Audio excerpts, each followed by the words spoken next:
Hey guys, it's Mr. 100% Gamer here, bringing you part 10 of Let's Play Ratchet Clank, the 100% Guide, and in this part we'll be going to the Kogor Refinery on planet Orxon.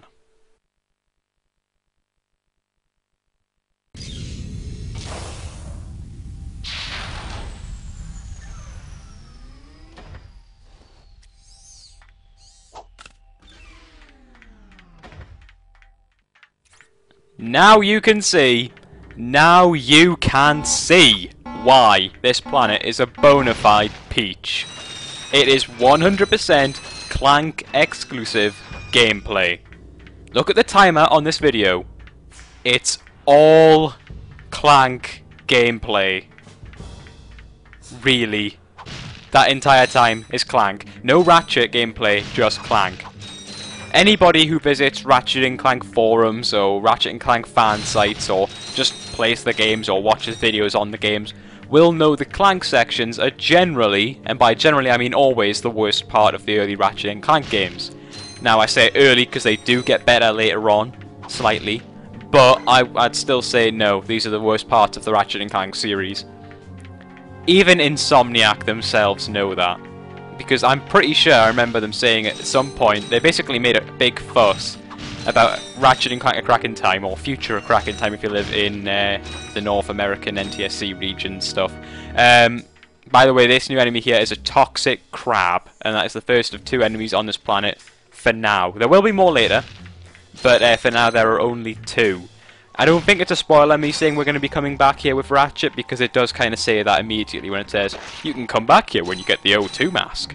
Now, you don't know what the O2 mask is yet, but we'll be getting that very, very soon. Just let the game explain what a Gadgetbot is before I continue on my little Clank rant. Gadgetbots can't climb, but you can use your enter command to send them into the platforms. Okay, so actually, it's kind of good that the Gadgetbots are here already, because they are part of the problem, to be honest, with these Clank sections. Clank doesn't have any weapons or gadgets, so they bring in these Gadgetbot guys to basically be those weapons. The thing is, they are quite clunky, which, considering they're supposed to be your main... I mean, look at that. I mean, it comes out, it's on green to follow, and then it goes, no, wait, and then it's like, oh, okay. So when you change the options, sometimes they don't respond so well. I mean, I find the Gadgetbots quite frustrating to use. They actually probably get worse as the series goes on. I'd say Ratchet & Clank 2 and 3, they're about the same. I think they're in 3. I know they're in 2. But, they don't really get any better, to be honest. And then when you get into the handheld games of Secret Agent Clank, where they're used every 5 seconds... they're horrible to use. I hate using them in that game. And they have their own levels in that game. There's levels where you play as just the Gadgetbots. It is really annoying. But then again, I hate Secret Agent Clank. Well, hate's a strong word. I highly dislike Secret Agent Clank. Before the All for One Cause charity stream, the first one, the Ratchet & Clank one, I didn't mind it. I thought, you know, it's kind of a fun little quirky game. It isn't. It's rubbish. It really is. Especially the PlayStation 2 port, which was ported by Sanzaru. If you've heard that name before, they're making the Sly 4 game, Thieves in Time. Now, I'm not saying that Thieves in Time is going to be bad. I personally think Thieves in Time is going to be excellent. I think it's going to be one of the best games of next year. One of. Not the best. One of.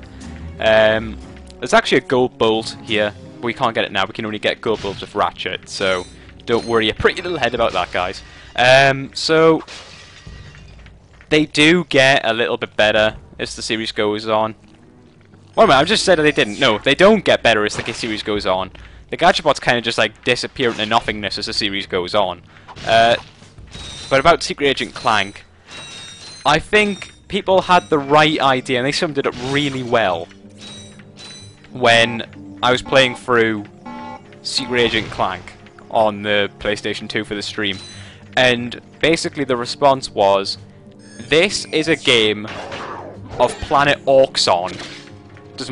When they die, they just go back to the ports, so it's not a big deal for them to die, especially if you're next to the ports. If they're not next to a port, then it is kind of a big deal. but that shouldn't be too much of a problem for you there.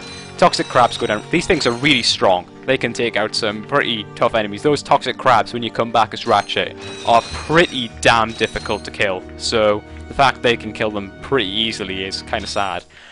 But the people watching the stream, watching Secret Agent Clank, which was kind of... I commend people who were watching that game, because that game ran from about 1 AM to about 9 AM.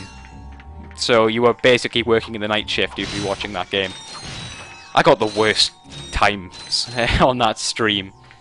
I mean, I think probably my best one was probably something like the first game, Ratchet Clank 1. It was like 6 till midnight or something, so... Yeah, I didn't have the best time with times in Ratchet & Clank 72-hour marathon. It is better in the Spyro the Dragon one, but anyways, I'm getting off track. So basically what people were describing Secret Agent Clank as was Planet Orxon repeated 9 times with some Guitar Hero style rhythm games and some shitty Gadgetbot sections. And that's exactly what it is. That is exactly what Secret Agent Clank is. And the final boss, I'm not going to say who it is in case you don't want to know, the final boss is a pain. By far the most difficult Ratchet & Clank boss. People say that the final boss of this game is hard. The final boss of this game is easy. The final boss of Secret Agent Clank is evil. It's Super Meat Boy evil. Speaking of Super Meat Boy, actually, there's now been kind of a general transition for me. I've very much been a console gamer for about the last, must be 10, 12 years, something along those lines. I grew up with my SNES and then went on to the PlayStation. Obviously I've had my my Game Boy Color, the Game Boy Advance, the DS, all that sort of stuff, PSP. Regret getting that PSP because they don't release any games for it. I didn't pay full price for it, I only paid about 80 quid for it. But still, the fact that I've got something like 6 games for it, 2 of them, which I've now got on PlayStation 2, and I think you know which games those are. It's Ratchet & Clank, Size Matters, and Secret Agent Clank. The best game they haven't released again, actually the best game period, because that game's better than those 2, definitely, is Daxter. I think Daxter is the best game on the PlayStation Portable, from what I've played. I've also like Metal Gear Solid Peace Walker, but that's getting re-released now as well on the PS3 as far as I'm aware. So I would say that Daxter is the best PSP exclusive game, by a mile. Obviously I haven't played all of them, but I generally think that's the best. I've also played Liberty City Stories and Vice City Stories, because I am a Grand Theft Auto fan, but now they're on the PlayStation 2 as well, but they were ported a lot better. I mean, their ports are good. The Ratchet & Clank ports aren't so good. People bag on the fact that High Impact Games made some of the worst Ratchet & Clank games in the series. The thing is, Size Matters is not a bad game. The bosses are hard. I mean, there's like... The bosses, you can level up and grind up your weapons so much and it seems to make literally no difference. All the weapons in that game seem uber weak. Secret Agent Clank, I've said the best version of that is the handheld version, which was done by High Impact. The port was done by Sanzaru. So, I think that's more down to Sanzaru than High Impact, which is a shame, because that's kind of like, when people find that out, they're like, oh god, they're making Sly 4, it's going to be absolutely atrocious, it's going to be another Spyro 4 or Crash 4 or something like that. That's one thing I want to kind of mention right now. I like Spyro 4 and Crash 4. Yeah, people are going to hate me for that. Obviously, Spyro 4 and Crash 4 are miles away from the first 3. Well, actually, I hate Crash 1, but I've never really went back to that game, and when I played it when I was younger, it was too hard. Because I'm one of these people who has to 100% a game. So, for like 8-year-old boy trying to beat that game 100% with attention span of a 5-year-old at age 18, yeah, that was never going to happen. So, at the moment, the game that's killing me every 5 seconds is Super Meat Boy. But I don't think I actually mentioned about that yet. I'm now generally going into a PC gamer kind of thing. I still very much a console gamer. I prefer playing on consoles. If I had the choice, between two games that were the same price, one on the PlayStation 3 or Wii, and one on the PC, I would pick the PlayStation 3 one if it was the exact same game for the exact same price. But most of the games I've gotten this year have been PC games. Although that is mainly down... I'll just name a few of those that you will have heard of. Portal. Although I did get Portal 2 on the PlayStation 3 because you get a Steam version of it as well. I've got a Steam. Speaking of that, I'll talk about that in a bit later on, but I have got PSN and Steam, and I've got Wii friend codes and 3DS friend codes and all that stuff, and I will I'll put them in my channel description eventually. I can't remember the Wii and 3DS stuff off the top of my head, but then who does remember their 3DS friend code off the top of their head, or the Wii friend code, or their Mario Kart friend code, or the Brawl friend code, or the Pokemon Diamond friend code, or whatever. Those are all games I own, by the way.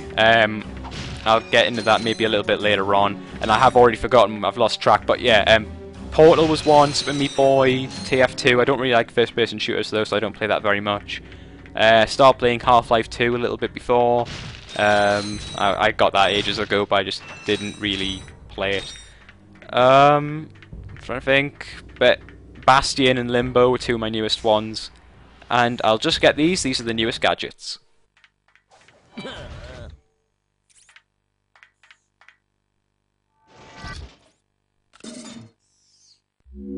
These Magna Boots are a device designed for climbing special metal surfaces. However, your feet appear to be too small. Okay, so we now have the Magna Boots, and these allow us to walk on metallic surfaces. So if you remember, in the last chapter, the commando said you can get into the compound by walking on that the metal walkway. So, ventilation shaft. You can see the ship's down there, you can take this elevator back to the start. But as you can see, there's something shiny and golden up there, so we don't want to miss out on that. More Gadgetbot fun, and this is a minefield. But, yeah, you can go back to Battalia straight after this. I wouldn't recommend it, though, personally. There is something we can get, which I'll be getting in the very next part, which is going to allow us to complete Battalia completely. And I think you may as well just wait until we can 100% complete the level before you go back to 90% complete the level. That's basically what this guide's all about. It's showing you the best way to 100% the game, the best way to do the planets, what order to do them in, etc. Just saying. But the first part's actually the first backtrack part in the entire Let's Play. I think there are about 5 or 6 Let's Play backtrack parts. So those parts generally will range from about 2 to 5 minutes, maybe. I can't see any of them being more than 5 minutes. They generally just involve me going back for maybe a gold bolt and a skill point, or maybe 2 or 3 skill points or something. Generally, it's only like a gold bolt and a couple of skill points or something like that. It's generally the early levels where there's gadgets you can get later on in the game where you didn't have them at the time, so you couldn't get certain things. And also when you get more powerful weapons, such as the Devastator, time for a little devastation, or the Visibomb, that can unlock loads of skill points that you can get later on in the game. So that's why you go back later on the backtrack. Now, welcome to the maze, and this thing just reminds me of Snake. Anybody else that, you know, that there? That just reminds me of Snake. You know, not Snake as in, I'm here. That was the worst Solid Snake impression ever, but, yeah, the Snake from Metal Gear Solid. Just try and avoid these guys, wait until they go past, and then just head round. It's not really a maze, because the maze is kind of... If it's a maze, it's a pretty shit maze, because, I mean, you can see where you're supposed to go. But that snake will destroy your Gadgetbots, so you've got to be careful. Don't just rush in, because they will get killed, and you'll be like, oh, fuck me. That's another thing. People have been mentioning how I've been swearing a lot more recently, and that's not intentional. That's just... Before, I was kind of like, oh, I shouldn't swear, really, because, you know... I want anybody to be able to watch this, and I was like, yeah, but swearing's more natural. If I don't swear, then it just sounds forced, and it's like, I'm not going to swear to force swearing because I think that sounds retarded. If you're like, oh no, I forgot to do this. Oh shit and bollocks. I'm not going to do that because that just sounds retarded. But if it feels natural to swear, then yeah, I'm going to swear now. But apparently, as somebody said, I am reverse Chugger-ing. Because Chugger Conroy used to swear, now he doesn't swear. To not offend anybody. So, yeah, call me the anti-Chugger. That's a bit disrespectful of Chugger, but there you go. God, I don't know him personally. Yeah, disrespect Chugger. It's okay, I'm subscribed. As I was saying before though, I've got Wii, PS3, PSN, 3DS, friend code, DS friend code, all that stuff. I'll probably put that in my channel description soon enough. More alien swarmers. This is the first time I've actually mentioned their names in this chapter. And the chapter's nearly over, so I've been taking my sweet ass time about it. More toxic crabs. Don't kill me, don't kill me, don't kill them. Good, good. Clank's got fucking balls. There you go. Oh, no. Defend the little ones. Defend little green. So attack the toxic crabs. It's one thing I didn't get. How do the toxic crabs... I get them, they mutate because of the radiation. But the whole point of them mutating is like an evolution kind of thing. To adapt to the atmosphere of the radiation. So, in what way does the atmosphere of this planet...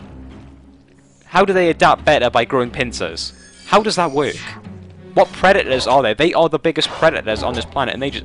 It's going through them! They're invincible! Gadgetbots are invincible, guys. That's it. This... I've won. I have won! I have won video games. Because my Gadgetbots are invincible. Yeah, I'm going to say that, and then I'm going to go around the corner and I'm going to get absolutely slaughtered. There's actually 10 Gadgetbots, so you can hold a little army of Gadgetbots with you in this little section here. There's never really going to be a point where you're going to have all 10 in your possession, though, because you'll have killed everyone by the time you get to the last couple of Gadgetbots. Unfortunate for my invincible Spartans of Gadgetbots. Yes. Yes, I totally meant... I totally had a plan. I am a man with a plan, and my plan was to say something which didn't make sense. Yes.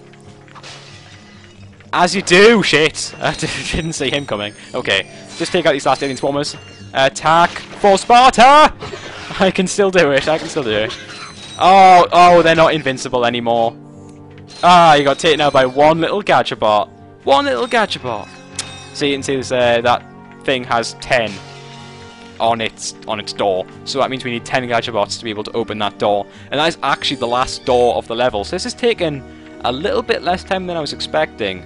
I was expecting this to take about half an hour, because last time I did it, it was 3 parts.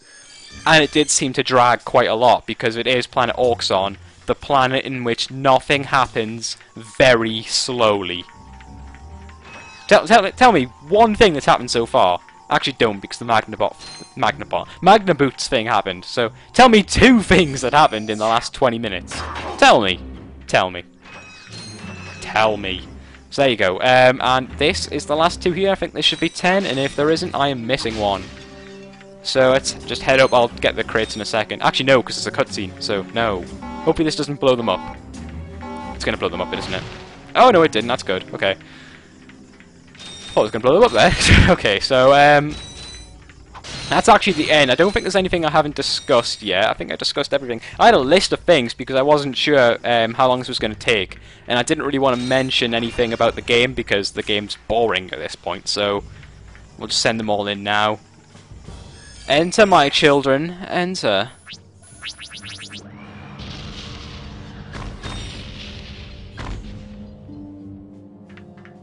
And there we go. So that is it. Just pick up the info bot and end the level. Gonna get these last... I don't know why this stops. Hello? Hello? Hello? Is it broken? Must be broken. Okay. Cheap Bloggian technology. But apparently, according to my list, I did forget to mention one thing, so I guess I'll mention that in the future, and you're just going to have to wait to find out what it is. It's really not that important. I mean, it's very unimportant. But I'm just going to leave you in suspense. You're like, what was it you didn't say? Tell me! Tell me! So, I'm not going to tell you. I'm going to let you watch the cutscene, and then we're going to end the level. There we go. End the level.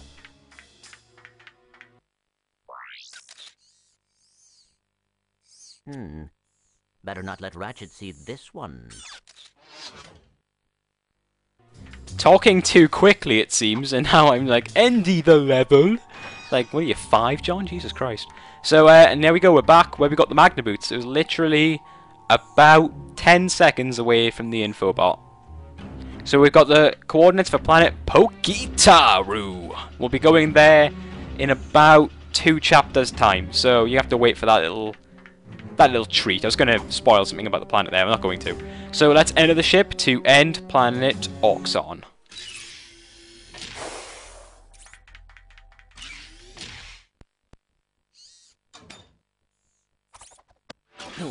Hey! You giving me these or not? They are magnetic. I appear to be stuck to them. Oh.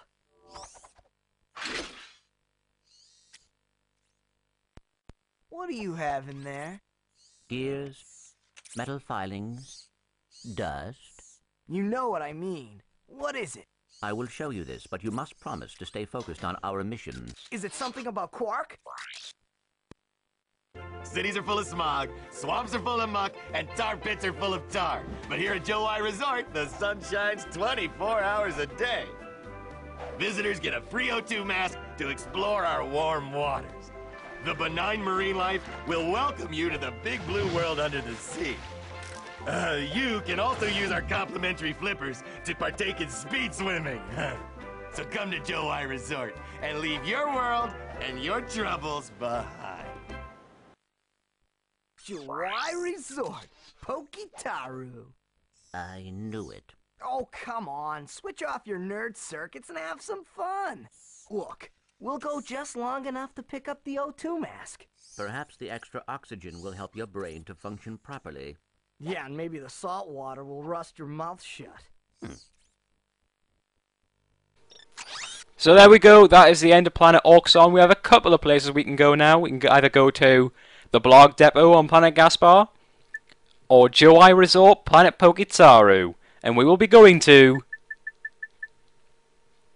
Outpost 11, planet Iridia. So I'll see you in the next part for the first backtracking part in the LP.